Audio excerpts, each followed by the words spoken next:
మార్చి 28వ తారీఖు శుక్రవారం రోజున సాయంత్రం 5 తరువాత ధనస్సు రాశి వారికి 100% ఒక వ్యక్తి అంటే ఒక స్త్రీ కారణంగా జరిగేది ఇదే. శ్రీ వారాహీదేవి జ్యోతిష్యాలయం. విద్య, ఉద్యోగం, వ్యాపారం, పెళ్లి, ఆరోగ్యం, నాగదోషం, సంతానం, రాజకీయం, వామచార దోషం, భార్యాభర్తల మధ్య గొడవలు, అత్త కోడళ్ల మధ్య గొడవలు, ప్రేమించి మోసపోవటం, స్త్రీ పురుషుల వశీకరణ, ధనం నిలకడగా లేకపోవటం, మీ ఎటువంటి సమస్యలు అయినా 24 గంటల్లో పరిష్కారం లభించును. 100% సొల్యూషన్ 24 గంటల్లో లభించును. అయితే వీరు నెంబర్ 1 వశీకరణ స్పెషలిస్ట్ కూడా పండిత్ నంబూదరి, కేరళ తాంత్రిక్ గురువు గారు. వీరిని కాంటాక్ట్ అయ్యే నెంబర్ వచ్చి 9043637512. మీకు ఎటువంటి పర్సనల్ సమస్యలు ఉన్నా గురువు గారిని ఒక్కసారి సంప్రదించండి. మీకు ఉన్నటువంటి సమస్యలను 24 గంటల్లో పరిష్కరించుకోండి. ఆ స్త్రీ ఆశీస్సుల వల్ల మీరు ఒక స్థాయికి ఎదగబోతూ ఉన్నారు. అయితే ధనస్సు రాశి వారికి ఏ స్త్రీ ఆశీస్సుల వల్ల ఒక స్థాయిలో ఉండబోతూ ఉన్నారు, ధనస్సు రాశి వారికి ఏ స్త్రీ యొక్క ఆశీస్సుల వల్ల అద్భుతాలు సృష్టిస్తారు, అద్భుతమైనటువంటి యోగం కలుగుతుందో ఇప్పుడు తెలుసుకుందాం. అయితే ఈ ఛానల్ ని ముందుగా చూసేవారు తప్పకుండా సబ్స్క్రైబ్ చేసుకోండి. ఛానల్లోకి వెళ్లే ముందు తప్పకుండా వీడియోని స్కిప్ చేయకుండా చివరి వరకు చూడండి, ఇది మా రిక్వెస్ట్. అయితే ధనస్సు రాశి వారి యొక్క పూర్తి అంశాలను ఈ వీడియోలో తెలుసుకుందాం. తప్పకుండా స్కిప్ చేయకుండా చివరి వరకు చూడండి, అప్పుడే మేము ఏం చెబుతున్నాము అనేటటువంటిది మీకు పూర్తిగా అర్థమవుతుంది. ధనస్సు రాశి అనేది రాశి చక్రంలో 9వ రాశి. మూల నక్షత్రం 1, 2, 3, 4 పాదాలు, పూర్వాషాఢ 1, 2, 3, 4 పాదాలు, ఉత్తరాషాఢ 1, 2, 3, 4 పాదాలు, అలానే పూర్వభద్ర 1వ పాదంలో జన్మించిన వ్యక్తులని ధనస్సు రాశి వారిగా పరిగణిస్తూ ఉంటారు. ఈ రాశ్యాధిపతి వచ్చేసి గురువు మరియు బృహస్పతి. ఇక ధనస్సు రాశి వారి యొక్క వ్యక్తిత్వాన్ని పరిశీలించినట్లు అయితే గనక ఈ రాశిలో జన్మించినటువంటి వ్యక్తులు ఎంతో గొప్ప వ్యక్తులు అని చెప్పుకోవచ్చు. అలానే ఈ రాశిలో జన్మించినటువంటి వ్యక్తులకి ఎప్పుడూ కూడా జీవితంలో మంచి స్థాయిలో ఉండాలి అనేటటువంటి ఆలోచన ఎక్కువగా ఉంటుంది.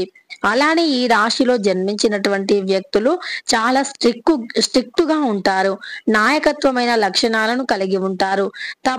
తప్పు ఎవరిది అయినా సరే ఖచ్చితంగా శిక్ష మాత్రం ఒకే పడాలి అనుకుంటూ ఉంటారు. అలానే అందరికీ కూడా సమానమైనటువంటి న్యాయాన్ని తెలియజేస్తూ ఉంటారు. మన అనేటటువంటిది ఉండదు. అంటే తమ వారైనా తమ సొంత వారైనా ఇతరులు అయినా పరాయి వారు అయినా ఒకే విధంగా న్యాయాన్ని చెబుతూ ఉంటారు. దానితో పాటు మూగ జీవులకి ఎక్కువగా ఆహారాన్ని పెట్టడం కానీ, లేదు పేదవారికి సాయం చేయటం కానీ, ఇలాంటి వాటిల్లో ఎక్కువగా పాల్గొంటూ ఉంటారు ఈ రాశి వారు. అంతేకాకుండా వీరికి ఇంటికి వచ్చినటువంటి అతిథులకి ఎక్కువగా మర్యాదలు చేయటం అంటే చాలా ఇష్టం. వంటలు చేయటంలో కూడా, అంటే ఇంటి గృహిణీలు, ధనస్సు రాశిలో జన్మించిన గృహిణీలు ఎవరైతే ఉంటారో వారికి అతిథి మర్యాదలు చేయటం అంటే చాలా ఇష్టం. అలానే మంచిగా వంటలు చేసి పెట్టి ఇతరులకి తృప్తిగా భోజనం పెడుతూ ఉంటారు. ఆ పుణ్యం అనేది వీరితో పాటు వీరి కుటుంబానికి పూర్తిగా కూడా వస్తుంది. తద్వారా వీరు ఎప్పుడూ కూడా డబ్బుకి లోటు లేకుండా ఉంటారు. ఒకవేళ కొంతమంది ధనస్సు రాశిలో జన్మించిన వ్యక్తులు మేము ఎన్ని పూజలు చేసినా, మేము ఎన్ని దాన ధర్మాలు చేసినా మాకు ఎప్పుడూ కూడా బాగలేదు, ఎంత కష్టపడినా కష్టానికి తగిన ప్రతిఫలం లేదు, చేతిలో చిల్లి గవ్వ కూడా మిగలట్లేదు, ఎంత చదివినా ఉద్యోగాలు రావట్లేదు అని ఎప్పుడూ కూడా కష్టాలే ఉంటున్నాయి, ఎప్పుడూ కూడా ఇంట్లో గొడవలు, సమస్యలు, దాంపత్య జీవితంలో కూడా సఖ్యత లేదు అనే వ్యక్తులు కూడా ఉండవచ్చు. అయితే ఖచ్చితంగా ఒక వ్యక్తి ఒకటి సాధించబోతూ ఉన్నారు అంటే ఆ వ్యక్తికి ఖచ్చితంగా చాలా రకాల సమస్యలు ఎదురవుతాయి.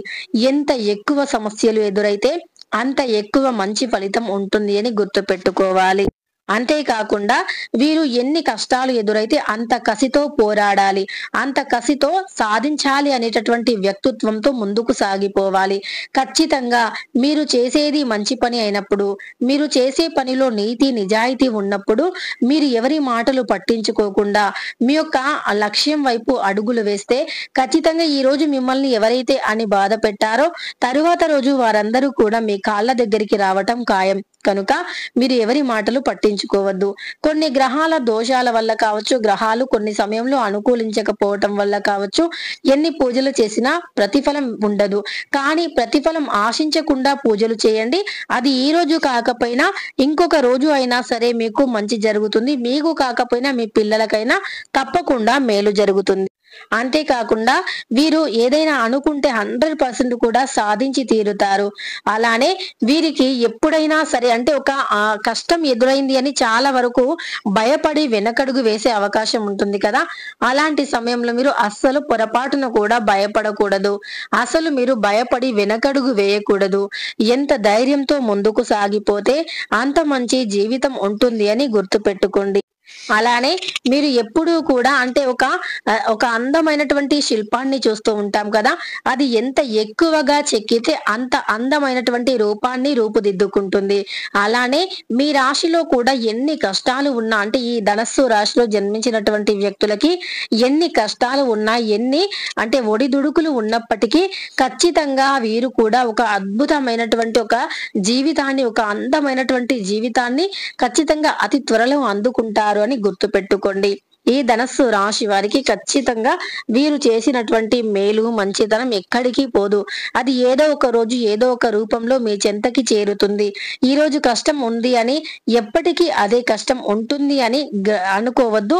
అలానే ఆ కష్టాన్ని తొలగించుకోవటానికి తగిన కృషిని చేయాలి. అప్పుడే మనం ఖచ్చితంగా మంచి స్థాయిలో ఉంటాము. ఏ కృషి చేయకుండా ప్రతిఫలం రావాలి అంటే అది అసాధ్యం. అంటే మనం కష్టపడినప్పుడే ఆ కష్టానికి తగినటువంటి ప్రతిఫలాన్ని ఆ దేవుడు ఇస్తాడు. అంతే తప్ప ఏ కష్టము చేయకుండా మా దగ్గర డబ్బు నిలవట్లేదు, అలానే మాకు డబ్బు రావట్లేదు, కేవలం పూజలు పరిహారాలు చేయవల్లే డబ్బు వస్తుందా అంటే అది కాదు. పూజలు పరిహారాలు అనేవి అవి మన గ్రహ దోషాన్ని తొలగించి మనలో ఒక పాజిటివ్ ఎనర్జీని నింపుతావి. అంతే తప్ప మనం కష్టపడకుండా ఉండి పూజలు పరిహారాలు చేస్తూ ఉండటం వల్లే డబ్బు వస్తుంది అంటే ఇది అసాధ్యం మాత్రమే. కనుక పూజలు పరిహారాలు చేయండి, కానీ కష్టానికి తగిన ప్రతిఫలాన్ని కోరుకోండి. అంటే మీరు చేసే పనిలో అంటే మీరు చేసే పూజలో కావచ్చు, పనిలో కావచ్చు ప్రతిఫలాన్ని తక్కువగా ఆశించి కష్టపడి స్వభావాన్ని ఎక్కువగా పెంచుకోండి. అంటే మీరు కష్టపడుతూ ఉండండి, నీతిగా నిజాయితీగా చేస్తూ ఉండండి. 100% కూడా మీరు ఊహించిన దానికంటే ఎక్కువ ప్రతిఫలం వస్తుంది. అయితే మరి ఈ ధనస్సు రాశి వారికి సాయంత్రం 5 తర్వాత ఏమి జరుగుతుందో తెలుసుకుందాం. ఈ రాశిలో జన్మించినటువంటి మగ వ్యక్తులకి కావచ్చు, ఆడ వ్యక్తులకి కావచ్చు, అంటే స్త్రీకి కావచ్చు, పురుషులకి కావచ్చు, ఒక స్త్రీ వల్ల, ఒక స్త్రీ ఆశీస్సుల వల్ల వీరు అదృష్టవంతులుగా మారబోతూ ఉన్నారు. మరి ఏ స్త్రీ ఆశీస్సులు అంటే గనక తాము మాతృమూర్తి ఎవరైతే ఉన్నారో, మీరు ఏదైనా పనికి వెళ్లే ముందు అంటే ఏదైనా ఒక పనిలో విజయాన్ని సాధించాలి అన్నా, ఏదైనా ఒక పనికి వెళ్లే ముందు లక్ష్మీదేవిని పూజించి అమ్మవారి పాదాలను నమస్కరించుకొని తరువాత మీ యొక్క అంటే మీకు జన్మనిచ్చినటువంటి తల్లి ఎవరైతే ఉన్నారో వారి యొక్క పాదాలని నమస్కరించుకొని మీరు మీ పని పైన వెళ్ళండి. ఖచ్చితంగా మీరు ఒక స్థాయిలో ఉంటారంటే మీ అమ్మ నాన్న వారిద్దరి దీవెనలను కూడా తీసుకొని మంచి మనస్సుతో, నిర్మలమైన మనస్సుతో మీరు మీ పని అంటే కార్యం పైన మీరు ఏదైతే కార్యాన్ని తలపెట్టారో దానిపైన వెళితే గనక తప్పకుండా అదృష్టం కలిసి వస్తుంది. తప్పకుండా మీరు జీవితంలో విజయాన్ని పొందుతారు. అదృష్టం కూడా కలిసి వస్తుంది. రాజయోగం పడుతుంది. ఇక మీకు ఖచ్చితంగా తిరుగులేని ఐశ్వర్యం కూడా వస్తుంది. మీరు ఏదైతే పని మీద బయటికి వెళ్ళారో అందులో కూడా 100% మంచి ఫలితాన్ని పొందుతారు. తెలుసుకున్నారు కదా. సాయంత్రం 5 తర్వాత మాత్రం మీకు చాలా బాగుంటుంది. అలానే ఒంటరిగా ఉండే ధనస్సు రాశి వారికి కూడా ఒక స్త్రీ పరిచయం వల్ల సంతోషం కలుగుతుంది. తెలుసుకున్నారు కదా ధనస్సు రాశి వారికి ఎలా ఉంది అని. వీడియో నచ్చితే లైక్ చేయడం మర్చిపోకండి. ఇలాంటి ఎన్నో వీడియోస్ కోసం ఛానల్ ని తప్పకుండా సబ్స్క్రైబ్ చేసుకోండి.